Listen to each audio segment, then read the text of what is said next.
Krushan, Doctor. The Tibetan Lamas have used it for 3,000 years. It brings on a state of suspended animation for 12 hours. But if you're not given the antidote, the apparent death becomes real.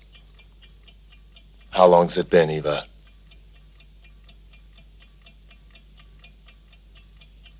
$11 and 57 minutes. I thought it would be too late.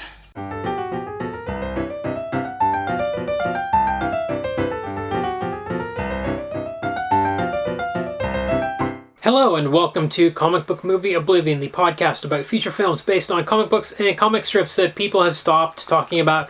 This week we are talking about Diabolik, the comic book from '62, and the movie known in English as Danger Diabolik from 1968. Yes. Don't know if I'm saying that. There's variable pronunciation. Well, yes. Actually, I googled a clip from the 2021 movie. Okay, brilliant. On YouTube, which is in Italian. Yes. And she says Diabolik. Yes. So I've been saying Diabolik like it's French for the past last week or whatever.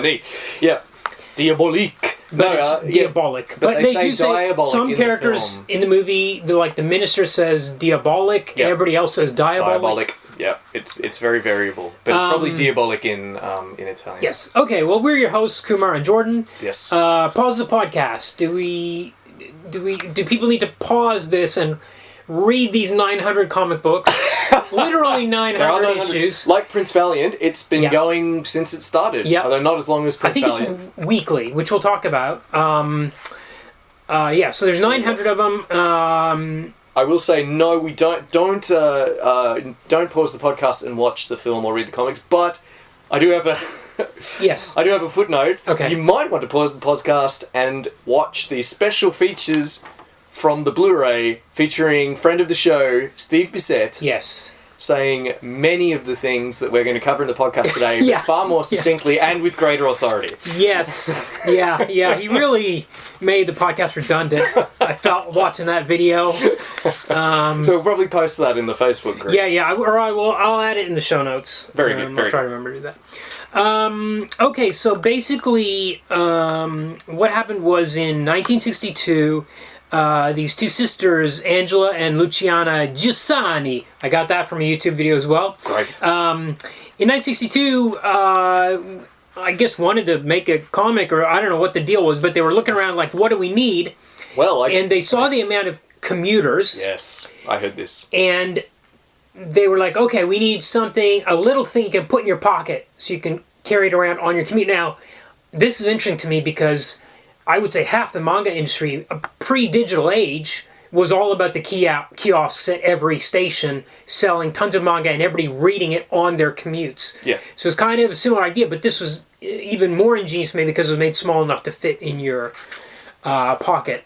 Yes, well, I found this as well, doing my research. Yeah. Agreed. The sisters allegedly they're from Milan, and they live near a train station in Milan. And much like J.K. Rowling supposedly thought of Harry Potter on a train, okay, the train is central to this. Oh, right. Okay. It occurred to them that that people needed something that they could read on the train, and hence why it's published in digest format. Yes, little tiny. Yep. The other thing is that supposedly the character of Diabolik was kind of inspired by either one of the sisters was reading a Fantomas novel. Yeah. They were either reading it on the train or found a discarded Fantomas novel on a train, which sounds even more serendipitous. So Fantomas was a French anti-hero criminal who wore this all-white outfit except for the eyes, which were cut out invisible. Right. So we have a very similar thing with Diabolik. He has this all-black outfit except for the eyes, which are cut out, and he has these very... everybody talks about how his gaze or whatever. He has steel grey eyes. Steel grey eyes, yep. And in the comic, in all of the panels where he's wearing his outfit, or even without, he has these magnificent arched eyebrows. Yes, absolutely. That's how you know it's him. Huge eyes and fantastic eyebrows. Yeah. I talked to my... before you go on, I spoke to my Italian sister-in-law. Okay. To see if I could get a quote from her. I said, I'm reading Diabolik, and I think it's great. What can you tell me about it? And she said that, I asked her, is it cool? And she said, it used to be cool. Okay. Decades ago. Okay. But now she said it's considered a cult and a classic. Right. She says her uncle has the full collection, so 900 issues, I suppose. And finally she said, you can tell that Diabolik was created by women because the ruthless thief has piercing eyes. Yes. Yeah. Just he has a superhuman body. Yeah, that's the main thing. He's highly educated and an art lover, but most of all, the eyes. It's never about his physique or anything. It's always about his eyes. Yeah.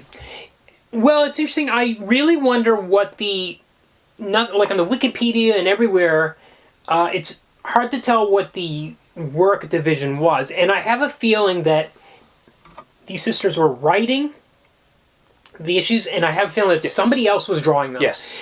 And it has to, the reason I think it has to be that way is because nobody can draw 120 pages a week. And we know, we read the first two. Oh, I have to talk about where I found these as well. But we read the first two, and they're radically different art styles between the two issues. And it's like, okay, two different people. I'm guessing 3 and 4 were also drawn by different people all down the line. And I think the sisters may have just been writing them, or maybe even are hiring people to write. So. I can't say for certain, but from what I saw, just looking, I didn't do any in-depth research on this, but from what I could see, they were primarily the writers. Mm-hmm. They were the writers. And eventually, down the track, one guy ended up doing a lot of the art. Okay. Apparently, until he passed away, 20 years ago or so.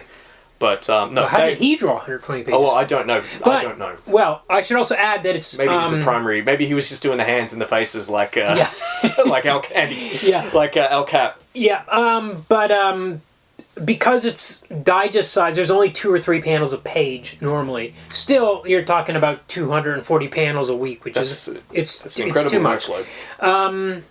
So Diabolik is a master criminal who's interestingly kind of in the background.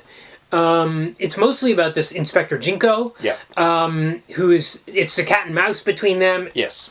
But you're right. He's not much. I think you're right. Okay, I'll let you finish your characterization and then I'll move on. At least in the first issue, especially. That's what I was going to say. Because we read the first 2 issues. Yes. And the film is not based on these 2 issues. Yeah. The film is based on much later ones. I wrote them down. Okay, so you found the exact ones. Yes, I found the There exact are some issues. scenes that are... It's based on three separate stories. Okay.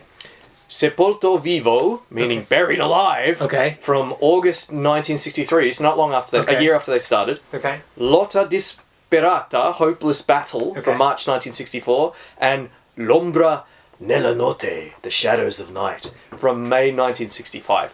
So, the ones that Kumar and I read, his character is not quite firmed up. Right. Everyone, like, Diabolik, he's a roguish character. He has his own set of ethics.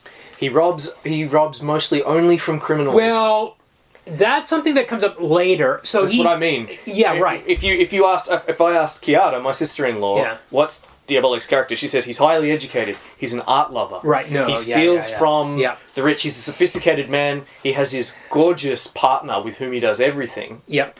And he a fabulous inventor, a master of disguise. But he has a strict code of ethics. He hates slavery. He hates violence to children, and he'll punish. Ah, okay. So he'll kill, but he tries not to kill the innocent. Tries to kill only other criminals, and that's not the Diabolik that you get from reading the even first in the 2 issues. movie, he kills 2 cops who are chasing him by setting up this roadblock. Well, I think he makes an exception for cops. Yeah, but I think because they're trying to catch him. We've seen this before. I'm thinking of like Marvel Comics Venom or even The Punisher, where you have a villain that becomes so popular that the publisher has to kind of shift them into anti-hero status and give them some morals, because he's quite brutal initially. And I think they haven't quite figured out what they want to do with the character at this point. Yes. Because as you said, he's not in it at much. It's much more focused on Jinko. Yeah. So we even at the beginning, it's people are talking about this master criminal that's running around town. He's dressed like a cat burglar essentially, but they say, oh, this character Diabolik, are the police going to catch him? And we don't really see him for a very long time. Yeah. A lot of stuff happens. This woman is murdered. This kid who's going to inherit a lot of his money from his father, who's returning from India. His father's in India. He's coming back. The kid's dead body is found. I can't remember why. Anyway, they find. Well, it's the mother's dead body. Yeah, but she dies first. But then he's presumed dead. And after his.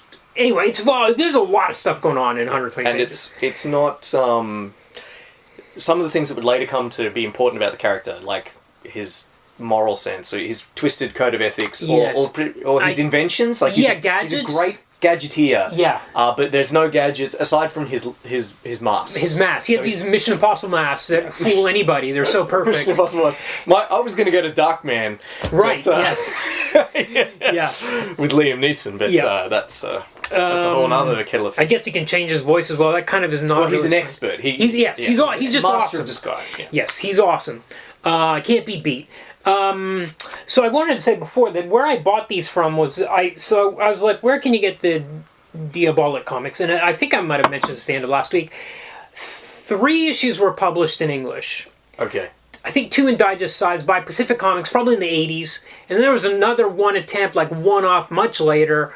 And that's it. Out of the 900 that have been published in Italy, 3 appeared. It's impossible to find. But I got on this website that's selling Diabolik PDFs in English. They're like fanlations or they tend to be fan translations based on they're typed in, like the lettering is just typed. It's got that font and when it's just been done on in like MS Paint or something. Yeah. And somebody's like there's errors in the translation, it hasn't been edited or stuff. It doesn't seem I think we're missing quite a bit. I don't think it's a very professional translation. This is your area of expertise. But it's kind of the only source we've got. But the thing was there's also, so the other thing about Diabolik, which is interesting about this comic, is that he gets away with it at the end. He always steals the jewels. Yeah. He outwits Jinko in some way, and he gets the jewels or the money, and then he drives away in his Jaguar. Yeah, like Fantomas or Arsène Lupin. Yes, yeah, Lupin's another one. It's very much about the charming criminal or even ruthless, or a criminal who is the protagonist and who always triumphs. Yes.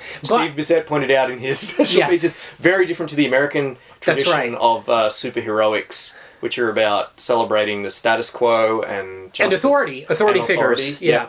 This is very much, these are subversive figures. Yeah. But on this website, you can also buy, so there are apparently a few where he doesn't get the money at the end. But you can buy, on this website, you can buy alternate translations where he does get away with it. If you were totally bummed out by him not winning, not stealing the Jinko jewels. is his worthy adversary, almost his match. Yes. Because even Jinko finds his hideout. Well, it's just an apartment. It's not really a hideout. He's just living in some apartment. But he finds his gear, like, I think in both issues, maybe. Definitely in the first one. He finds the makeup and all the stuff in the apartment. And all that.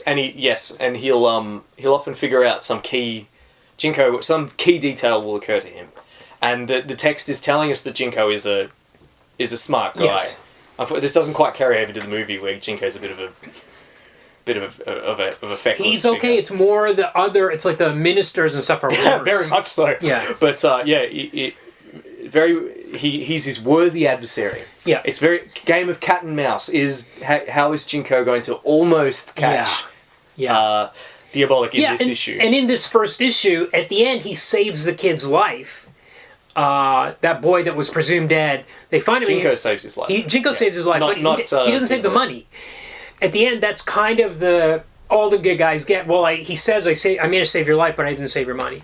Yeah, that's right. So, interesting thing, I believe this was sold to 18 plus only initially. I couldn't find. I actually downloaded the Italian edition. I couldn't find anything on it that said 18 plus. But, sorry, go ahead. No, you finish, and then I'll jump. I did want to say that it spawned a host of imitators. It absolutely did. They all had a K in them, like satanic and sadistic with a K at the end. I've written them down. And they're all they were more violent, more sexually explicit.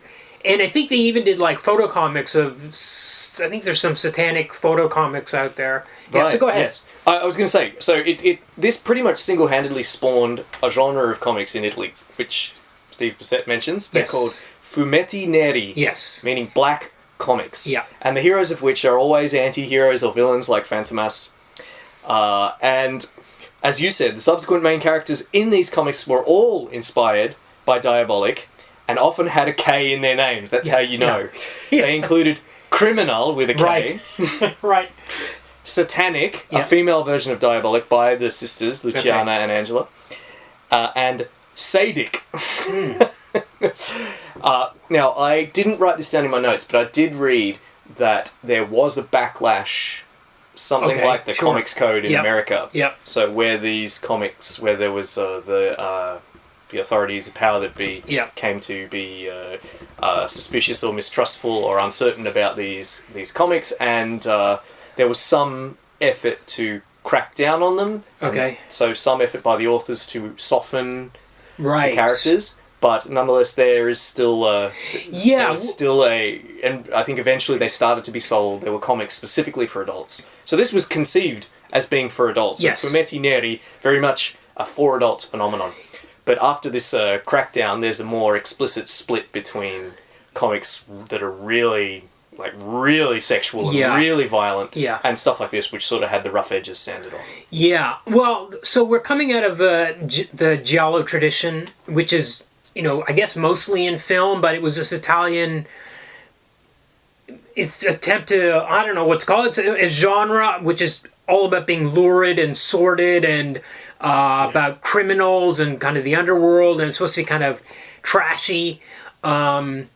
Cheap, and it's kind of, and when I started reading the first issue, the art is really rudimentary, and sure. I Yeah, was like, how did this become a hit?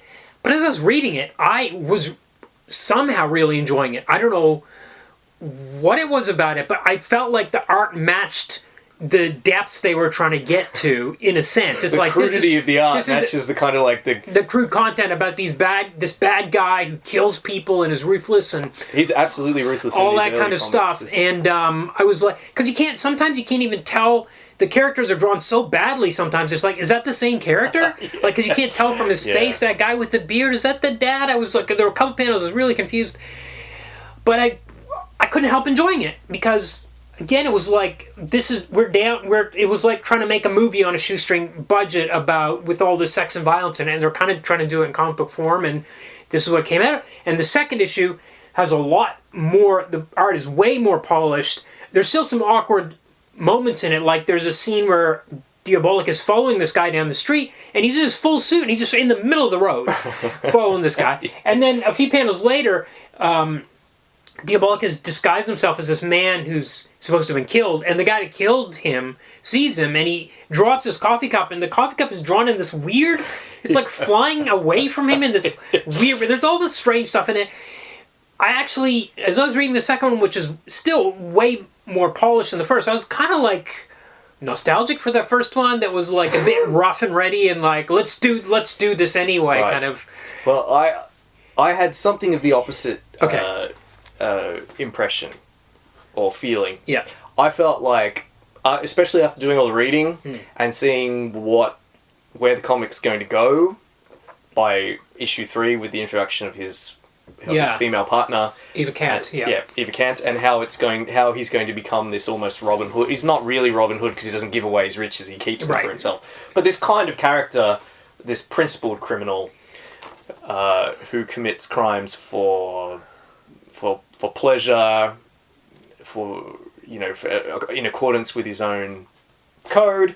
And I think to myself, oh yeah, I really want to read those comics. Yes. I don't really want to read these ones where he's just kind of generic. I agree 100%, but I think for that first issue where all those things were not set down yet, I think that was the right art for that issue. Sure. Certainly, for the guy that's going to use James Bond gadgets and have the beautiful girlfriend from issue 3 onwards, that would be the wrong art style, completely wrong. You got to have an artist there that can draw an alluring woman in that way. So it was just that first issue when they're going for that giallo feel, like let's make this nasty comic book about this nasty guy. It was kind of like, okay, well the art doesn't have to be any better than what this is. It's supposed to be read on the train and basically in And then chucked it Japan, in the bin.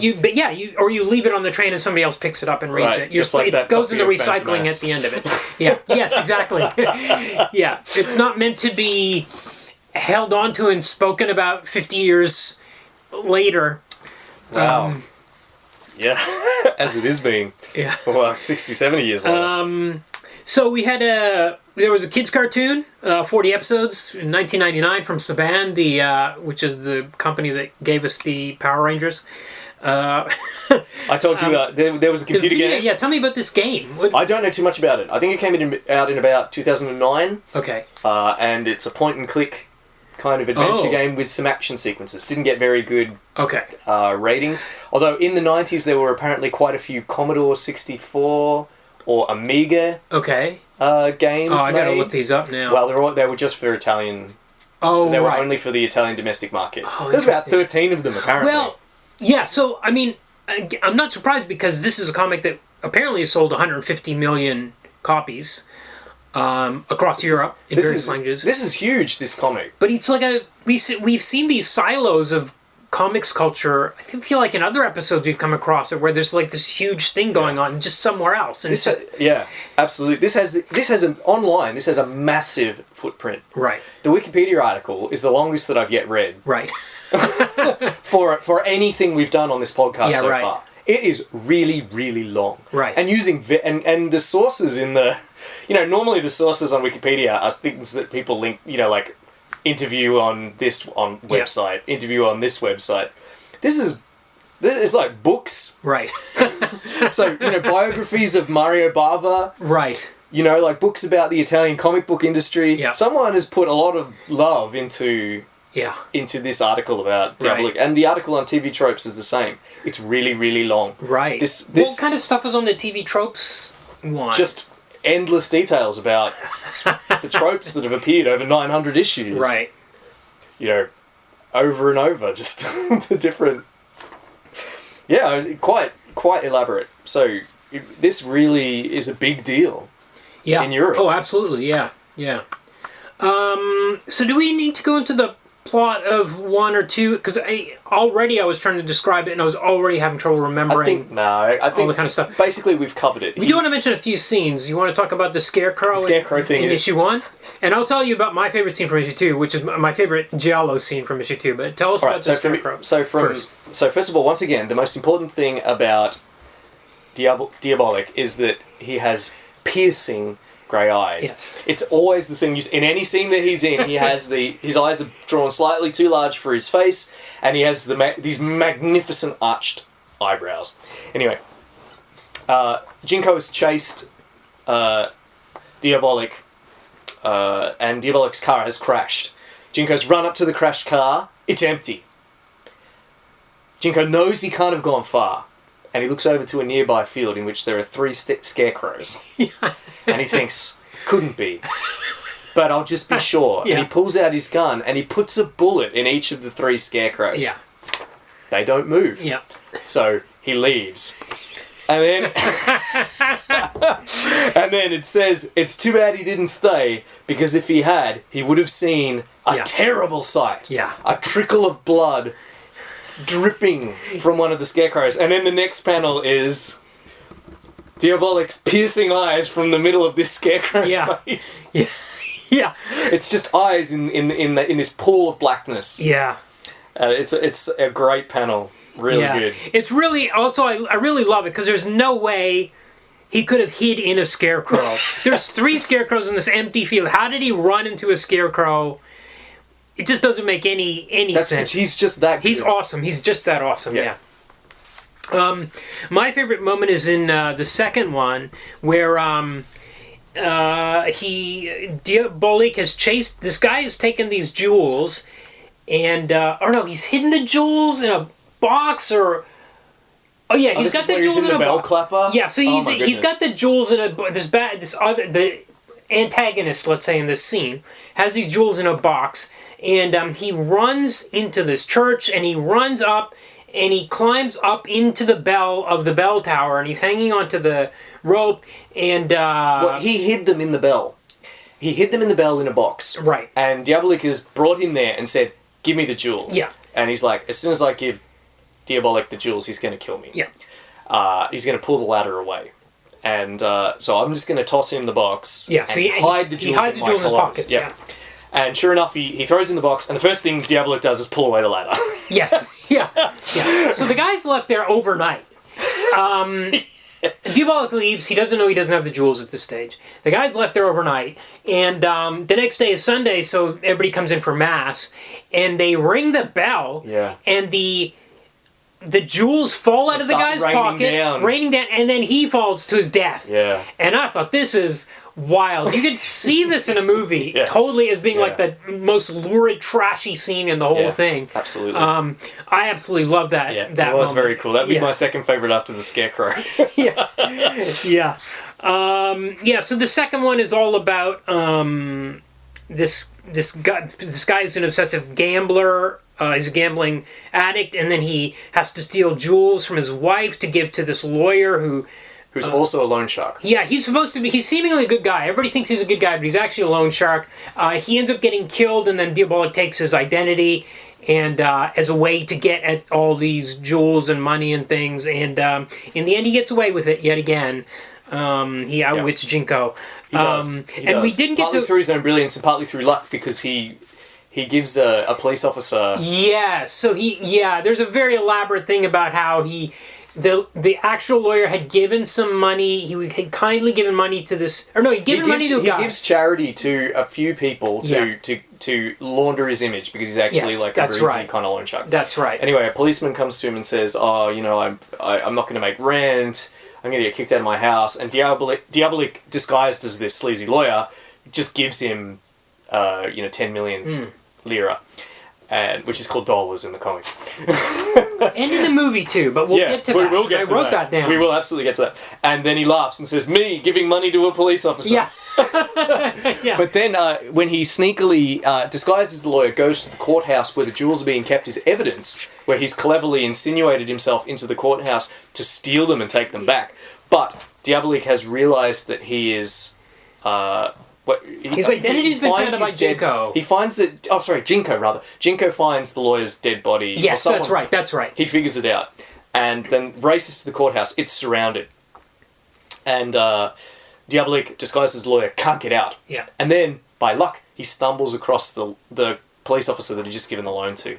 He says, I really have to go to my next case. And the police officer's like, well, I can't... I'm not supposed to let anyone leave, but you're obviously a good guy, so just take this exit. Yeah. And then the very next page, it's Jinko saying, "Diabolik is disguised as the lawyer." And the cop's like, the cop's all embarrassed, yes. Yeah. Very cool. Yeah. Just imagine the commuters in Milan reading it and just thinking, wow, brilliant. So we didn't read the third issue, which is apparently the introduction of Eva Kant, which is interesting because... there's actually some continuity between issue 1 and 2. Like, that kid from issue 1 the son becomes kind of an assistant to Jinko. Yeah, he's like his in this one. And Diabolik is still dating that same woman. Who doesn't... Well, she becomes his fiancée, and I read... And she still thinks he's giving this... He's this false identity that he's given her. So this is before... She's...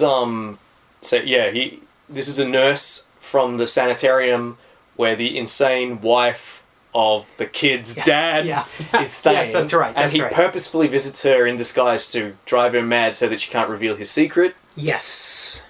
That he was impersonating the father or something. Right, that's right. But, and there the nurse falls for him and they set up a relationship. In later issues, he also purposefully drives her mad, the nurse, before he gets together with the love of his life, which is, Eva Kant. Yes, but she'll be a recurring antagonist because she'll keep getting out of the nut house, and this is in future. Right. I read about this on TV tropes. She'll eventually get out of the nut house and keep capturing him and torturing him. Okay. And then she'll be sent back to the madhouse. Wow, this is great. I can't wait to read these. Apparently, I think issue 3 forms the basis for the 2021 Diabolik film. Yes. We talk about this. We can talk about it. Well, so there is a trilogy. There's a new trilogy. So 2 movies have come out so far. the actor playing Diabolik has already been replaced between 1 and 2. Yeah, between 1 and 2. But there's supposedly a third one coming out in Italy this year. Yeah. According to Wikipedia, there's already North American distribution rights. So I do think so. Once the third comes out, we'll do a 3-week special. Yeah. Just on the new Diabolik films, and I cannot wait. Yeah, I heard not great things about them, but looking at the trailers and images, they look pretty badass. I mean... I get a chance to read more of these crazy comics, so that is worth it. Yeah. It's worth it for that alone. All right, let's talk about the film. Yes. Okay, so Danger of Diabolik came out in 1968, directed by Mario Bava, who is, according to Glenn Danzig, like his biggest influence. Oh, God, we won't hold that against him. Produced by Dino De Laurentiis, who is also produced Flash Gordon. And Barbarella the same year. Actually, well, they were produced almost at the same time. Yeah.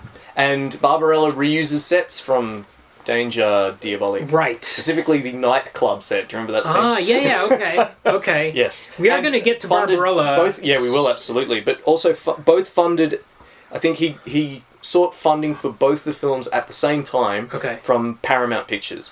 Okay. So originally for this film, there was quite a complicated setup involving 3 companies, I think, in France, Spain, and Italy. Okay. And they had a director, a British director, Seth Holt. Okay. They started filming, they built sets or something, and it just wasn't working. De Laurentiis didn't like Holt's direction. The funding fell through. Seth Holt was sacked. Yep. And they started from scratch. Yeah, they started with money from Paramount. Correct. I wonder how this happened, because obviously this was not a name property. We're 6 years into Diabolik, probably a huge craze in Italy at this time. But not... How did he manage to sell this American company? And the movie's in English, it's not in Italian. Yeah, that's right. And I'm just wondering how all that... How did he convince them this was I guess that's the magic of Dino De Laurentiis. Yeah, that's right. This is his thing, isn't it? Getting crazy films made. Yes. Score by Ennio Morricone. Fantastic score. Yeah. Although if I never have to hear that Deep Deep Down song again, as long as I live, down, I won't complain. Let me put that down. It's stuck in Vannie's head too, don't worry. So, at the time, apparently it had a pretty bad reputation, this movie. It was viewed as pretty camp. Like all classics, it wasn't successful in its day. I think at the time it might have looked cliched. But I think looking back now, they don't really make movies like this anymore. No. So, like Maude, that scene, that whole that swinging 60s scene. Yeah, oh yeah. All the colors and stuff. And I think next week we're going to talk about... It looks a bit like what Austin Powers is parodying. Yes, exactly. Yeah, totally. Yeah. It's, but as Mario Bava's reputation has grown in the intervening years, so too has this film's reputation grown. And it's a subject of serious study, as proven by the length of the Wikipedia article about it. Yeah. And the various citations in the... in the references. I think it was not even well known, despite being a Paramount release. I don't think it was... It was apparently it wasn't as big a success. It wasn't a big success anywhere. It wasn't a big success in Italy, especially. Okay. Which should have been its best performing market. Yeah. But I think, from what I read, it seems like they toned down the sex and violence in it. So I'm assuming the comic's going to get more... We're going to get more of that stuff in the comics as it goes on, where they're going to amp it up. I'm assuming. But it seems like in the movie they had to dial back the sex and violence. Allegedly, although it's an hour and 45 minutes. I'm going to say 40 minutes of his making out. Yeah. I've got that. I wrote that in my notes. I was 15 minutes in and I said, this movie's been 90% making out. This is a horny movie. It's non-stop. Even when they're not making out, it's just like, look at these beautiful people. Yeah. Yeah. There's a scene where There was a scene where Ava and Diabolik are driving away. It's late in the movie. And they just kiss the whole time. It's not even the kissing that got me. Is he's in his outfit, she's sitting there, but she's the one working the gear shift. And I'm like, well, this is so phallic. And like, It's not even... There's no making out in the scene. She's just looking at him and like, she's the one. He's just doing the steering wheel and she's like working the stick. She's working that stick. And I'm like, whoa, Baba, come on. This is wild. Yeah. And they have great chemistry John Philip Law. Absolutely, and his- because we know nothing about her, especially. We don't know anything about him. Well, all we know about them is that they delight in crime. and It in one is- another's company. Yeah, into one other's company. And after the big crime, at the first crime, which is the cold open of the movie, they go to the press conference held by this minister, and they release this laughing gas, which is called Exhilaration gas. exhilaration gas, which is straight out of Batman 66. I Yeah. was like, okay, this And is they weird. take the antidote, which But- is anti-exhilaration pills. Anti-exhilaration. Well, I'm like, this is Batman. This is like the shark repellent. Yeah. But I was like, why did they go there? Why did they do? They only do it to make the police, make the the- authorities look ridiculous. Yes. That's the only reason for them that's to all they be there care at about. all. So they're just, we don't know anything. In a sense, we don't have any background, but it's all about their chemistry. Yeah. And you get their chemistry even though we don't know a single thing about. You're right. Oh, we know We just know that he's a criminal. we know he has no mother. Apparently, to one character speculates that he has no mother. Right. Because Right. they offer a $1 million reward, That's later. What an odd line that was. Yeah, he has no and mother. he's like, even his mother would turn him in, and the other guy says he has no mother. Because he's I a don't know. sinister figure. Yeah. No mother, no father. He sprang out of their nightmares. But you're right. I remember thinking as the film started that maybe one of the reasons why it didn't do so well is because you just don't know who he is. I think it didn't do well I think it's because assuming. I think the Italian audience went in expecting more sex and violence, Yeah. closer to the comics. I'm guessing. I have no idea. And the British and American audiences went in and I didn't know who this Didn't know character what this was. was. And as you said just now, there's no background to those characters, which probably those we audiences don't know who would Jinko want. is. Jinko. We just know that Jinko don't- is worried about. They don't someone even say called- Jinko's name until about 15 minutes into the movie. Yeah. It is crazy. If you don't know exactly who this character is, when he says call Jinko or whatever, and you're like, okay, so Jinko. we're finally naming this guy? Very bizarre. All right, let's do the plot. Yeah. Well, okay, so we cold open is they're moving a huge amount of money. Yeah. There's this. I think it's $10 million US. Yeah. Now, where is this movie set? So. I've got it written right here. Where the hell is this film set? I thought we were going to do the plot, but let's do this. So they're using dollars. There's an old couple like this baron or someone who they show up and then they say they're going to go back to London. Yeah. Because everybody speaks with British accents, and I Yeah. thought, oh, it's in England, but then this couple is It's not England because those people are visiting from England. yes, that's They right. use US dollars as their currency. Yeah. Their minister, they have a prime minister and ministers of And the there's a parliament. interior. There is a parliament. Yeah, there's a parliament and there's prime ministers, and the guy that plays the minister of the interior and later the minister of finance is this upper class twit Yes. played by Terry Thomas. Yes. Was his stage name, and he specialised in playing upper class twits. Okay. Right. Right. Well, he does it to good effect in this movie. Yeah, I mean, it's fantastic. He nails it. So where is it set? Don't know. The Does that help? I was just Does it, if it's in a kind of no place, does it help it or hurt it? I think in this case I was sitting there asking myself, where is this movie? Right, So I think okay. it felt like it hurt it. But to refer back to the comic is set in a fictional place. Yes. It's set in I've forgotten the name. It's called Calville or somewhere like Yeah. that. A city called Calville or something similar, set in a state Okay. that's also called Calville, Okay. which is based on Geneva. Ah. And the currency I think is called dollars, but it's just essentially the lira, Right. the Italian lira Right. of the time, which is why the figures are so enormous in the comic. You know, people talk about lending one another $10 million. Right. But right. It's 10 million lira. Lira. Okay, got it. Got it. Okay. Yeah. So yes, it's set in Ruritania. It's set in nowhere land. Yeah. Somewhere in Yeah. southern or western Europe. Right. Maybe they're trying to cover their bases and appeal to every market. I don't know. And like it's very in English. I mean, all the newspapers and things you see are all in English. Actually, some of those newspapers are British They are newspapers. the News of the World, The Times which is defunct now. The Times. Yeah. Yeah, they were British newspapers. Okay. And of course, people are speaking with British accents. Yes. So it's in nowhere land where everyone has a British accent. Yes. So they're trying to move this money. They have but it's actually all scrap paper. Yep. The real money is traveling in a Rolls Royce, which is made up like a diplomat's car, Yep. or like for its wedding or something. With fake chauffeurs Fake played chauffeurs. by, like thuggish police officers Yep. pretending to be chauffeurs. Yep. So they drive off, and the Rolls ends up going to A bridge. And that's where Diabolik is waiting for them. Yeah. He's ready with his devices. Yes. He's got a radio controller. Yeah. He flicks a switch.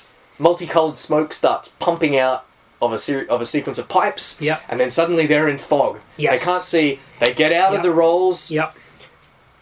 Cough.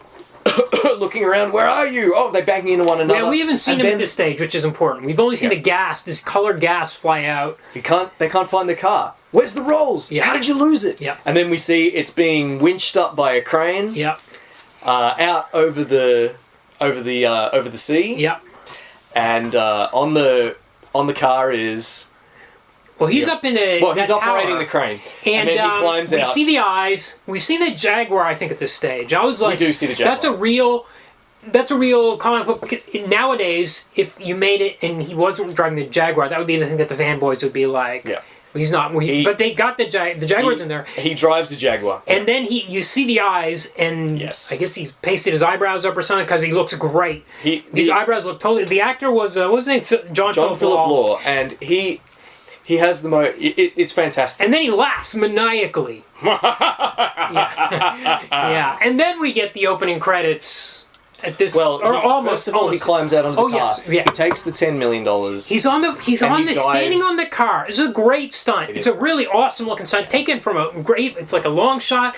He's standing on top of the car, and then he dives into the water, and he throws the money down into a boat that's waiting down below first, and then he dives. And then he dives in, and that's when the credits roll credits and the theme song, deep down. Yeah.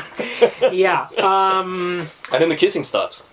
Yeah, so then after the credits we get the getaway. He meets Ava in a tunnel great chase music. There's a great chase with the helicopter. Ava picks him up, and then they switch cars. They kiss the whole way back to there. They make out. Yep. Amazing underground base. Also, I love the way he moves in this movie because when he gets out of the car, he's got this weird, like, cat-like movement against it as he's getting out, and his suit was wet the whole time. Even when he gets back to the Batcave, his suit's still wet, which most movies of this ilk you'd think would forget all about that. He'd be already dry, but no, he was wet the whole time. Yeah.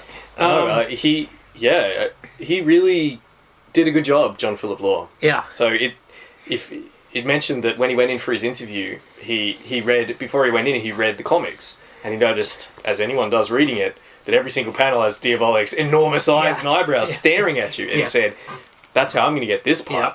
He applied mascara to his eyebrows, and he said that he had a background in the theatre, so he was practicing in the mirror, raising, lowering his eyebrows, rolling them around, everything.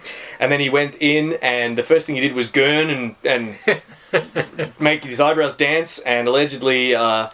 But Mario Bava said, questo Diabolik! This is Diabolik! Right. And he was hired. Right. Awesome. So then they drive back to essentially what is kind of like a bat cave. There's a portal that opens in the dirt, and they drive down this ramp into this wild underground base. I don't know, why does he need this base? He steals How does he jewels of afford money. the base? He doesn't have henchmen. He's not like Dr. Evil. He doesn't have an army of henchmen. Why does he need it? What's down there that he's got a vault, a very cool vault, which he keeps his jewels and stuff in.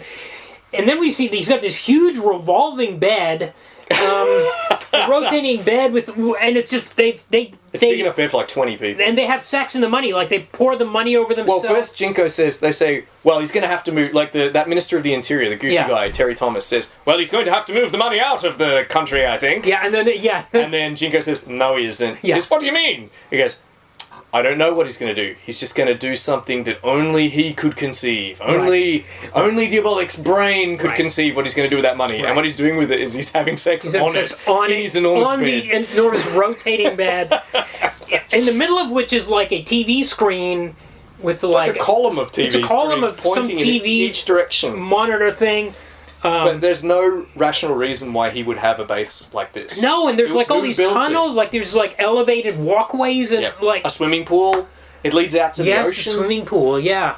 It has fancy showers, one for her, one for him. Oh, yeah. They're about 10 meters apart. Yes, they like cover up. There's like a blur, like a circular blur. It's like a circular hanging that just about covers Yeah. up all the important bits. Yeah. But yeah. I love that they're 10 metres away from one each other. They're Yeah. showering in separate showers, Yeah. 10 metres away from each other, in Yes. this wonderful kind of 60s lounge. Yeah. And I just remember watching this thinking, who built this? Yeah. Yeah. Yes, that's another question is so then we get then they decide to humiliate the police by releasing this laughing gas. The exhilaration at gas. Yes. I will say this is it's kind of the one negative. I'm going to say negative. It's very male gazy. Anytime a woman's on screen, we get the camera tracks from like face all the way down the leg, sometimes notice back up that again. too. But I'm like, there's- okay, this is Italy '68. I mean, I'm not saying it's acceptable. I'm saying it's Understandable. It might not be acceptable. predictable. But it is, even Maybe. better. Even better. Yeah. Yeah, Not I agree. surprising. I found that too. And there's a lot of humour from men being rude to women. Especially as well. one of the when we get to Valmont, one of his girls just hang around is just a total ditz, And he's that's funny because she does ditchy things and then he's awfully rude to her. yeah. I mean, he's not a good character, but it's still. That actor is the villain from Thunderball, Yes, that's right. which came out just a year or two before this, I think. And he's essentially Can't remember playing the his same name. role.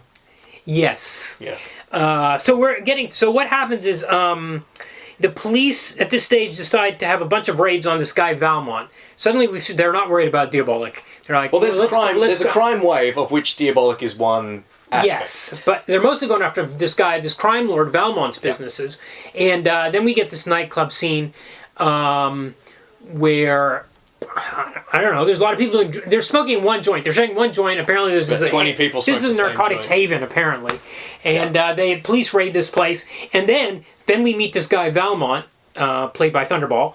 And he finds out that all of his narcotics, I guess all of his narcotics were in this one place. I don't know exactly. It was just that one joint. It was just one place, this one joint. These 10 That was people were all the sharing. narcotics in Milan were in that one joint. Yeah. So he's like, well, okay, I got to get the police on my side. So he calls up Jinko. This is the first time we hear Jinko's name.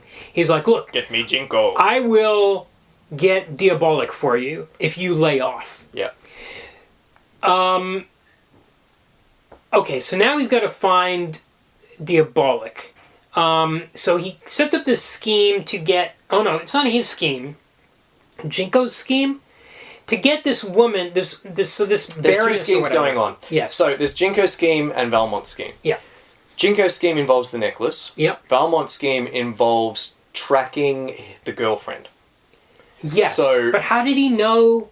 He finds the doctor. There's this. But how did he know he had a girlfriend in the first place? Everybody just knows that about. Oh. Because he's famous. Okay. He's Got it. famous that Okay. he has his partner, Okay. who's pretty much she's like an equal partner essentially Right, in yes. crime. Yeah.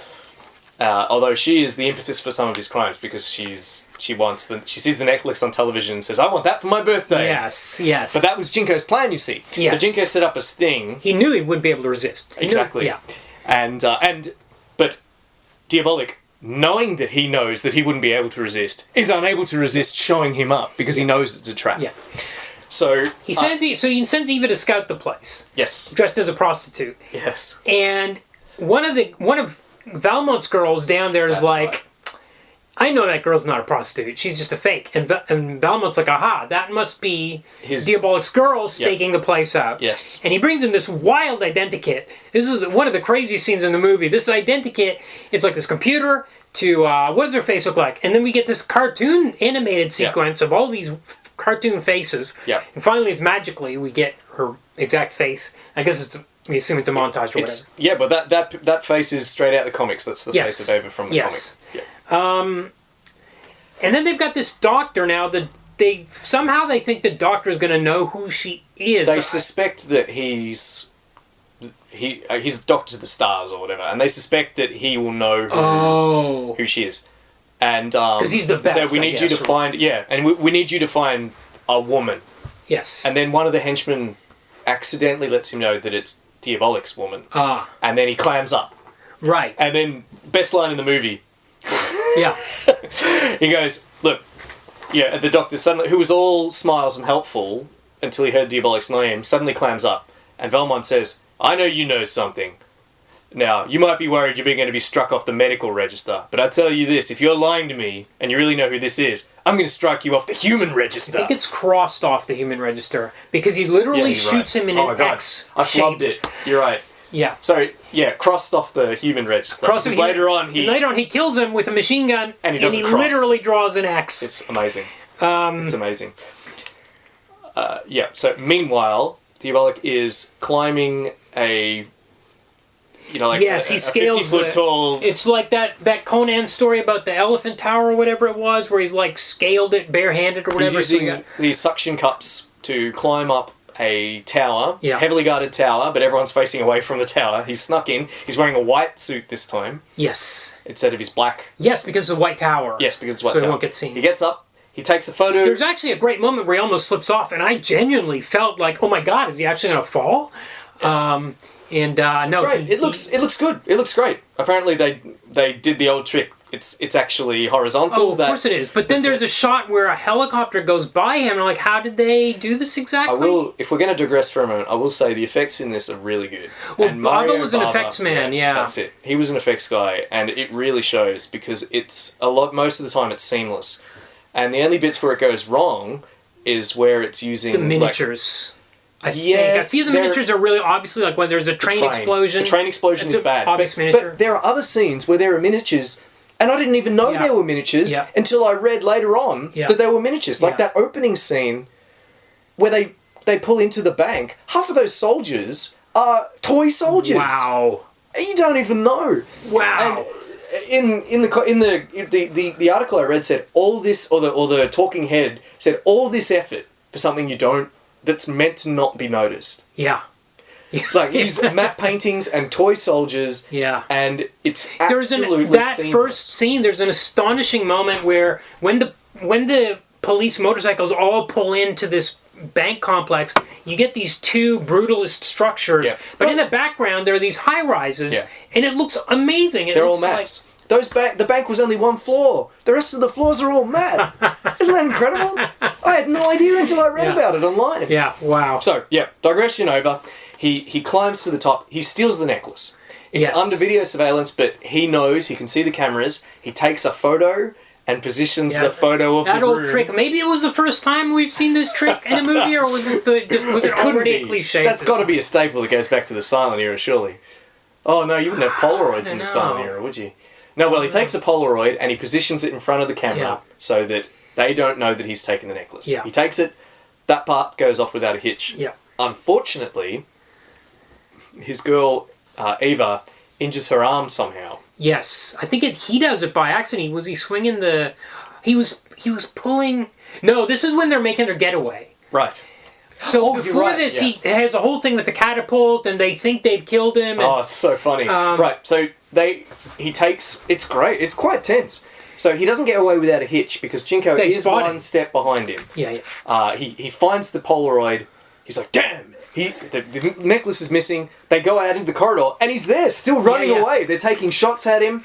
He runs into the next room. He slams the door behind him, bolts it, runs up to the roof. There's no escape. He can't get down off the roof. But he sees a catapult. Yeah. And he looks at it, and you just think, you're not going to go in that catapult. Yeah. They break down the door, and then, bam, the catapult goes off, and it looks so silly. It's like this... It looks like a mannequin or something flies over, and I thought, that looks so dumb. Yeah. And then they run up to the edge, they peer over. Somebody shoots it while it's in midair. I got him! It says, I got him. Yeah, that's right. Yeah. And we got him. It's like, yes, quick, let's get down there. They all run off. And then the camera pans to the catapult. Yeah. And you're just like, oh no. And then Diabolik's head pops up. Yeah. Yeah. He's naked. He was hiding he was hiding under the catapult. It was his clothes he catapulted off. Yeah.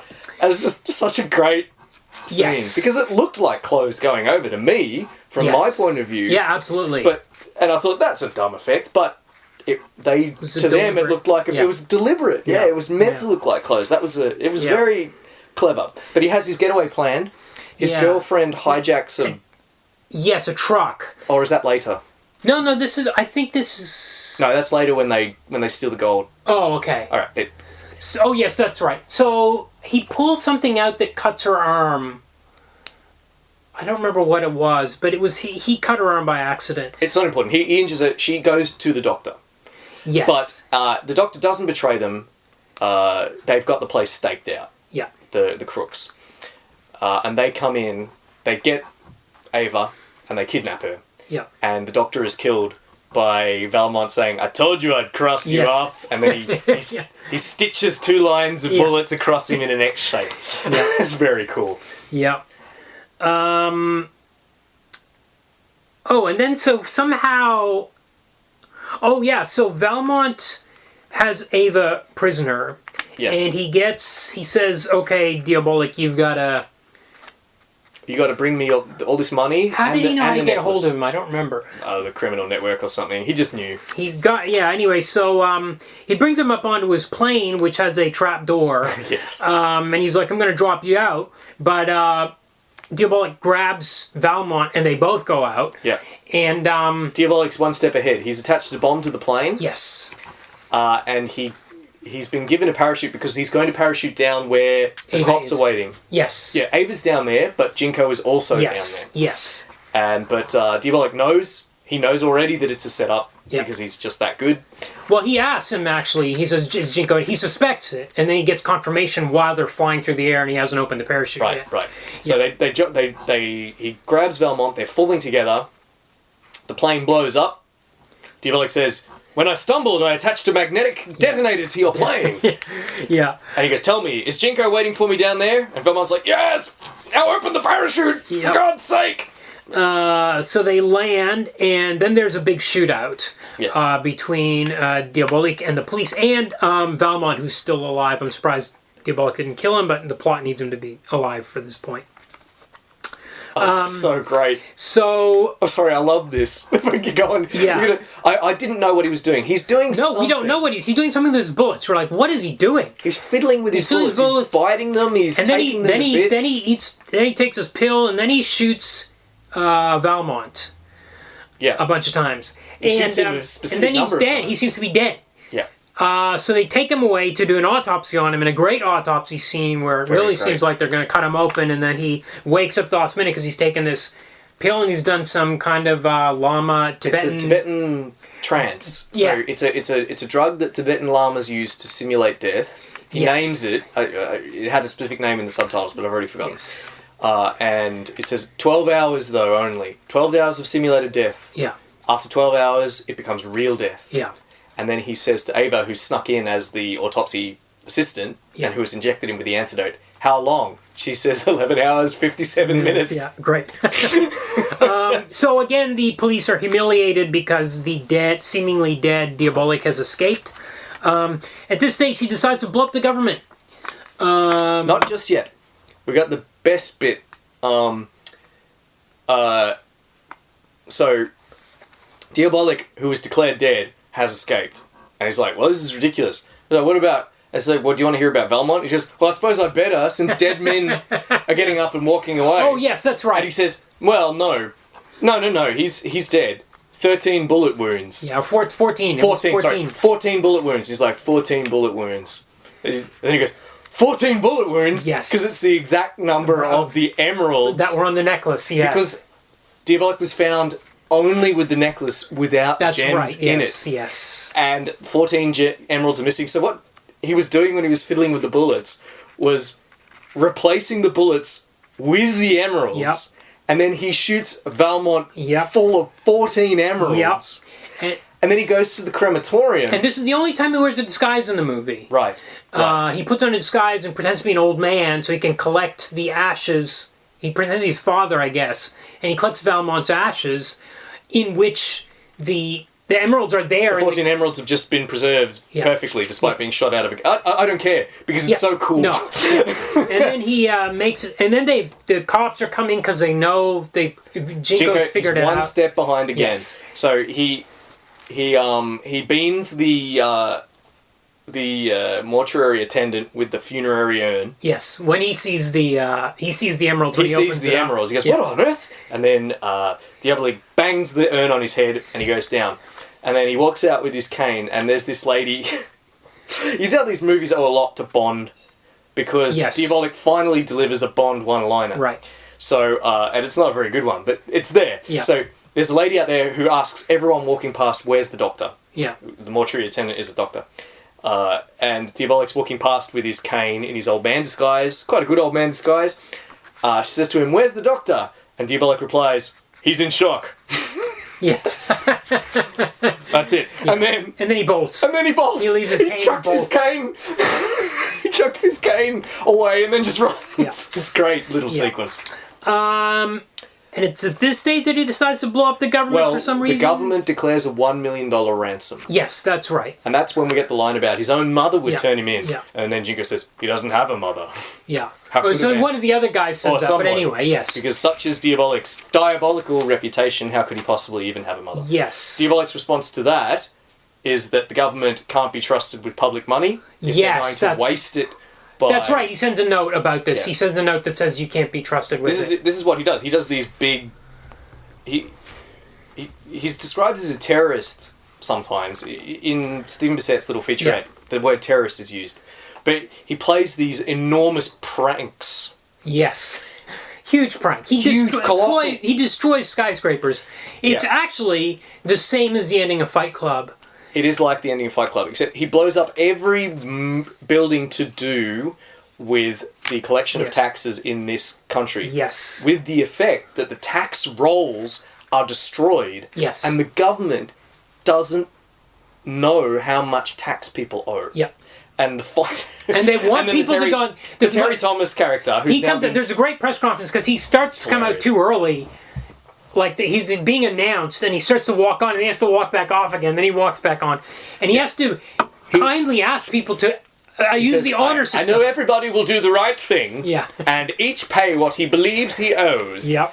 And everybody laughs, and of course nobody pays taxes because there's no accountability because the tax rolls have been destroyed. I can't believe that this is like now a science fiction movie. It's like in a situation like the banks have been destroyed or the tax offices have been destroyed, and now he's destroyed the tax rolls, and now they don't know how much tax people now owe. they don't have any money. The government has no The money. government has no money. And Steve Bissett made the point that this is very different, again, different to the American tradition of respect, the Yes. respect for authority, or that characterized comics in America. He says this is very European, Specifically Italian. very Italian, because of course authority in Italy this is in the post-World War II era when authority was Mussolini and fascism and had been trounced. I mean, it had Literally been shot dead defeated in the street. It had been defeated in the Second World War. Which is a much stronger distrust of government institutions, and this kind of countercultural message would have played much more strongly. Oh, it would have been playing strongly in America too with the kind of hippie movement, but also played really strongly in Italy. Yeah. So he's blown up the finance buildings.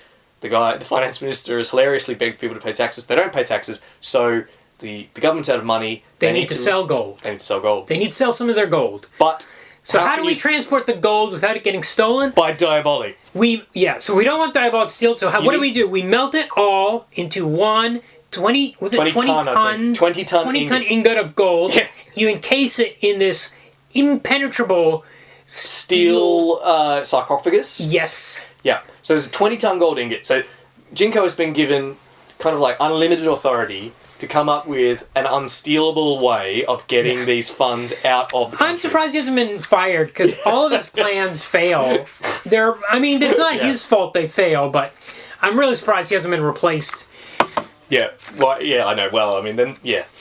So Jinko's come up with the idea of the 20-ton gold ingot. How, not even Diabolik can steal a 20-ton gold ingot encased in steel. Yeah. And it's going to be transported by train out of the country. Yeah. But Diabolik's ready, and if anybody can steal a 20-ton gold ingot, Diabolik can. Yeah. He crashes a truck on the train track. Yep.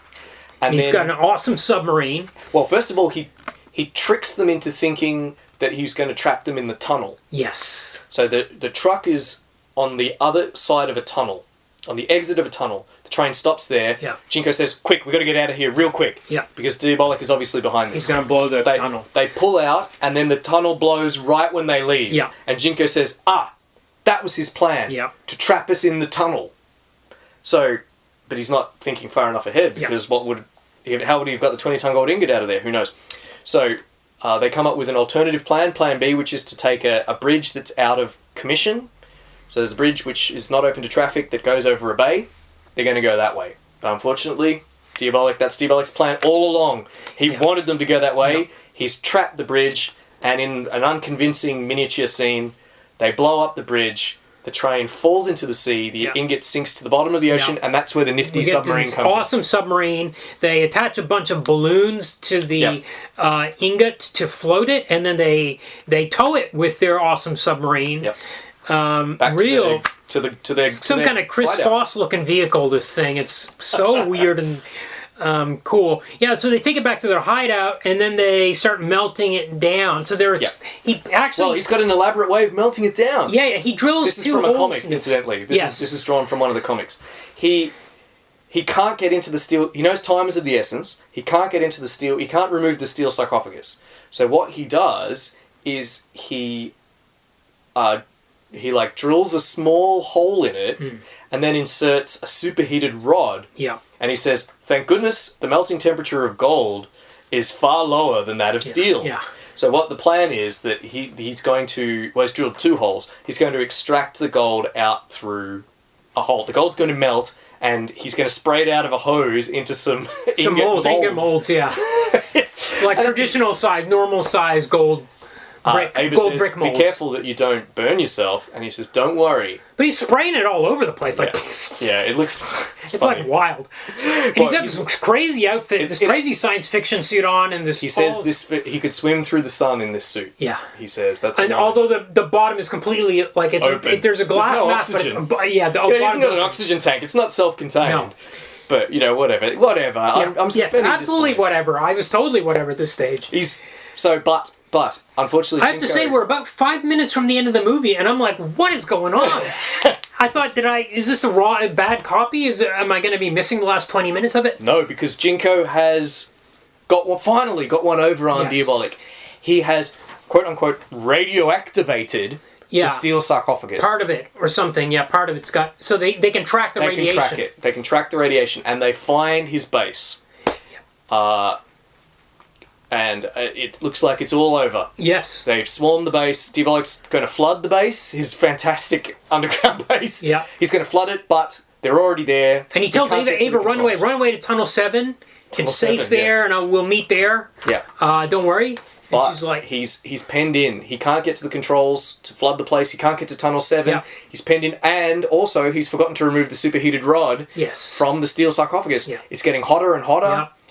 He gazes at it with those fabulous eyes, those astonishing eyebrows.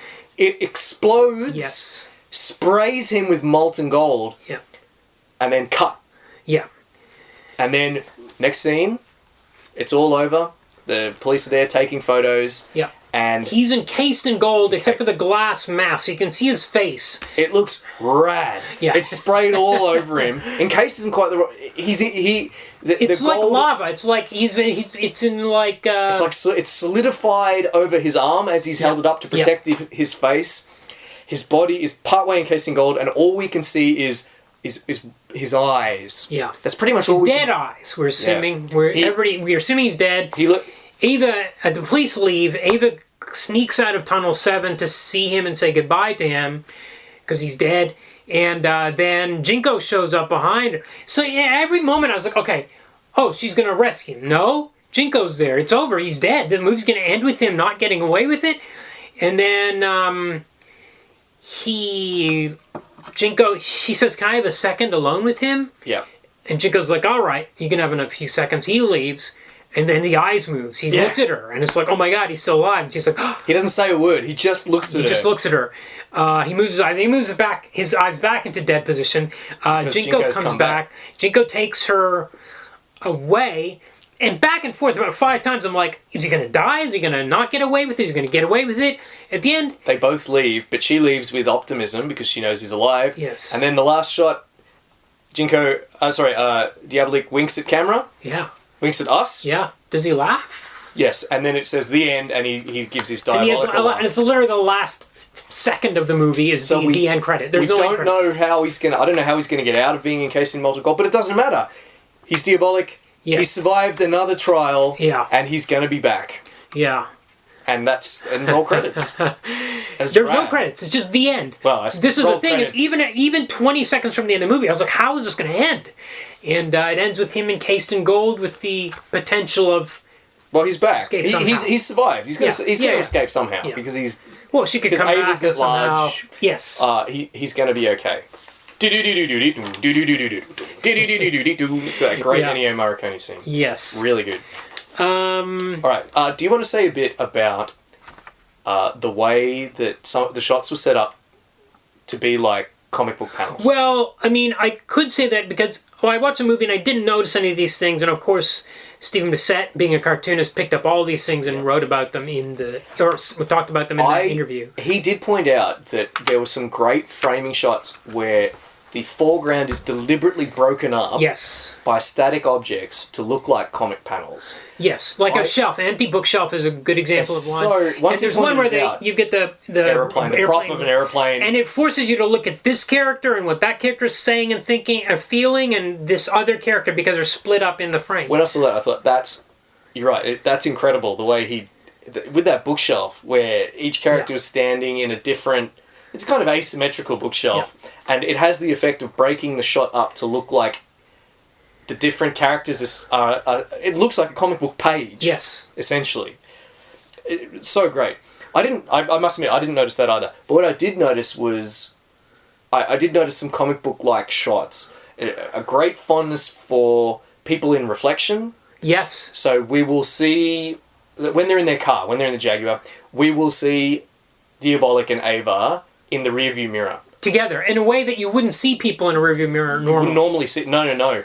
And so we can see something out the front, and you've got the rearview mirror like a panel within a panel. Yeah. I did notice that. There's also... People appear in reflection all the time. Yes. There's a great shot with Valmont where he's wearing sunglasses, and his henchman appears in the sunglasses. Yes. And then he takes them off. I was looking at that thinking, what a shot. Yeah. What a shot. Also, very early on in the 15-minute kissing, when they arrive back at the base, when he puts his jewels in the safe, vault, the safe, we see Diabolik as though we were inside the safe. Yes. The safe clicks open. Yeah. It's sort of like a dial. It clicks open, and we can see a bottom slice of it, like a triangular slice. Yeah. And we can see him through the slice, and it looks like a comic. Yeah. Panel, and I remember looking at that and thinking, wow, that looks fantastic. The thing I noticed was the way Law moved around as Diabolik, as I said, when he got out of the car, and there's another scene where, he goes onto the other, his car is parked and he's going to get into the driver's side, and like in Dukes of Hazzard, they would slide across the hood. He leaps over the hood. He puts one hand down on it, maybe, and he leaps over. He does it's and there were like so many moments like that where he was just... And as Stephen Bissett said, it was... Bava was trying to... So in the comics, comic artists are trying to compensate for motion and sound and depth. And Bava was communicating that in film. I think so. He was like, it's got to be, we've got to have the depth. You've got to see that helicopter over there, and you've got to have the motion, so the camera's always moving, or Diabolik's always moving. Yeah. So that was, I certainly noticed that watching it, more than the framing, but once you know the framing's there and you look for it, you just see it all over the place. Once you're looking for it, I agree. So I think that's about all I... All right, are we ready for trivia? Yeah, absolutely. All right, I want to say one thing about the framing. Yes. If we ever do the Ang Lee Hulk movie, that actually broke the screen up into panels. Yeah, I remember that, to this day, I'm not sure if it's good or bad. That effect is good or bad, or if it's working for or against it. You'll have time to decide when we get to that film. Yes.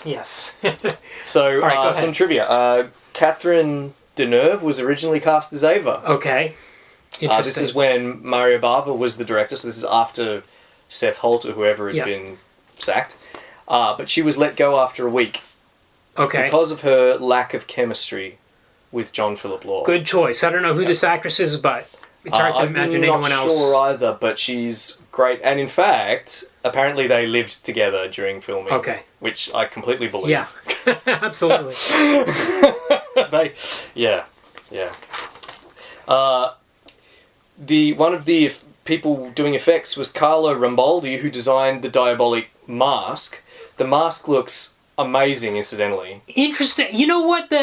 When I saw the lips on the mask, which I think you get in the comics too, I was like, that's a bit... and it's actually almost painted on. Yeah. And I want to say two things about this. When she takes off his mask, it rips off. It's like a piece of rubber that's so thin it just tears off, which reminded me very much of Batman Returns, when Batman rips off his mask to show Catwoman at the end. And it also reminded me of that stupid G.I. Joe movie where Snake Eyes had lips, and they looked so bad. And I'm like, why do these ones look pretty good? I guess maybe because you can see his eyes or something. I can't go on enough about, like John Philip Law's eyes and eyebrow.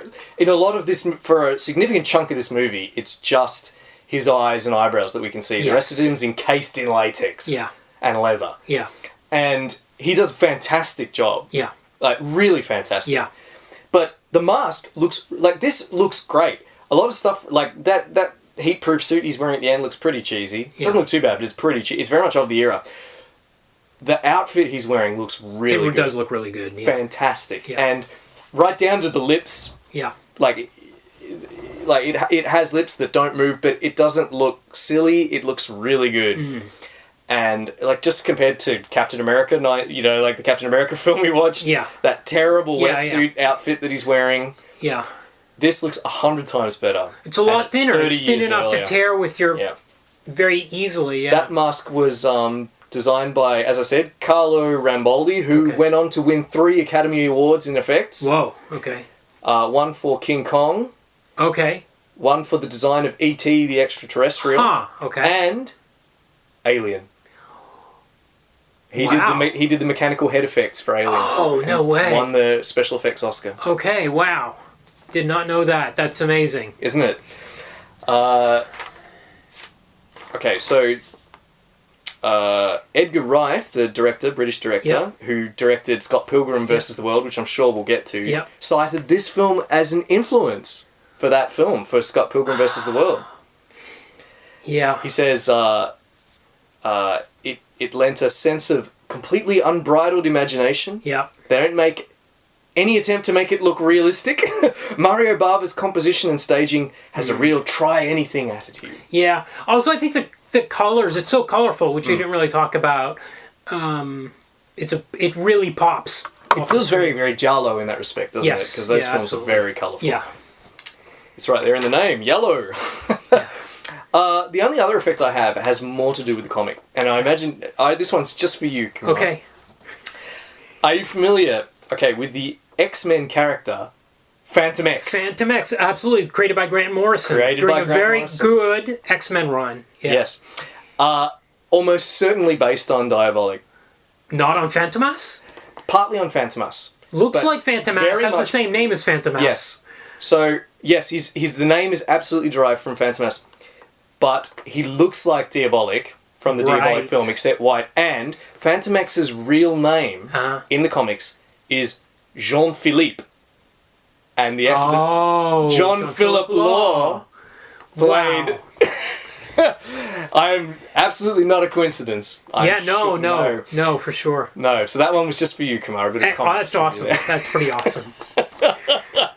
Yeah, alright, so shall we do the... Yeah, let's do it. So comic is a yay for me. I'm looking forward to reading more. And as I said, despite how crudely drawn it was, especially that first issue. And I read that first issue, I was like, how did this become a hit? And it's quite easy to see why it became a hit. It's exciting. Alright, for me, I'm not going to say... I'm going to be very qualified here. I'm not going to say nay. Okay. It's definitely yay, but it's going to be yay for what the comic's going to become. Yes. And that's a yay for myself as much as it is for the listener. So I'm going to... Okay, remind me to we'll come back to that. Okay, movie, yay or nay? Yay. It's great. I think it's a yay. It's definitely a yay for me too. It's really fun, unpredictable, stylish, really sexy. It's got everything. It's got everything in it. Although Although one thing, Yeah. Diabolik's haircut. Okay. So, Diabolik's haircut, like, it feels very 60s. Okay. Right? It's clearly meant to look like his hair in the comic, but it doesn't look like any kind of haircut a real person would have. And I kept looking at it thinking, what is this haircut? What does it remind me of? Okay. I thought, is it like Mr. Spock? Okay. I thought, is it like Mr. Spock's haircut? But no, Mr. Spock's haircut is much more rounded. And then it hit me, Kumar. Oh, yes. I'm showing Kumar a picture of Dajette. Dajette from... Wait a second. From... You're thinking of this the wrong way around. Dajette from Veronica, Danzig is influenced by Bava, so Yeah. he gave her his haircut. Yeah, this is it. You're hearing it here first. Glenn Danzig based Dajette, incidentally, not a real name. If you Google Dajette, the only hit is Dajette the albino spider. Yeah. So if you cast your mind back to Verotic, do you remember Dajette's hairstyle? That is the hairstyle that Diabolik So has. is this hairstyle going to be enough to push you into a nay? No, God no. This film is yay. Okay. Very much yay. Now, adaptation. So this is where I was... I'm going to say yay, but unfair this on what I think the comic is going to be. Because if I was just to go on the first 2 issues and the movie, I'd be like, no, because there's... This guy in the comic lives in an apartment. He doesn't have 100 gadgets. There's no Ava Kant he's in some relationship with this woman. Like all the stuff that's in the movie, I know is going to be in the comics later on. So I'm saying yay based on my understanding of what it's going to be, which is probably not legit way to rate it. But No, I agree with you. I'm also going to say yay for that reason, and also for the other reason we were discussing, which is that it represents a cinematographical adaptation of comics. That's right. Yes, that's true. Which we have hardly seen so far in this podcast. Yeah, a real attempt to figure out what comics are doing and how can you do something similar on screen. Yeah. You're right about that too, yeah. Well, yeah, I'm sure, yeah. I mean, we're in agreement. We're in total agreement. We have a sextuple yay? Is that the first time in a... Yep. With my qualified yay for a comic, but I think that's a sextuple yay. All right. Now, to finish, there was a review of this film that appeared in Film and Filming. Okay. A British, I think, magazine in 1969. Okay. A review of the film which said they already felt that the spy-fi, as he called it, tropes in the film were outdated, but made a point that the comic strip has a great many affinities with the motion picture. Both are a series of separate pictures and take the same advantage of light, shade, colour and perspective. Bava is obviously well aware of this, and the result is a film strip cartoon which, despite its faults, is generally more successful than anything else in the medium in capturing an elusive comic strip flavour. Wow. 69. Yeah. Wow, that's very observant. Next week we will do Dick Tracy, which is an important one on the list. It's a pretty famous one for what it attempted to do, like what we're talking about this week.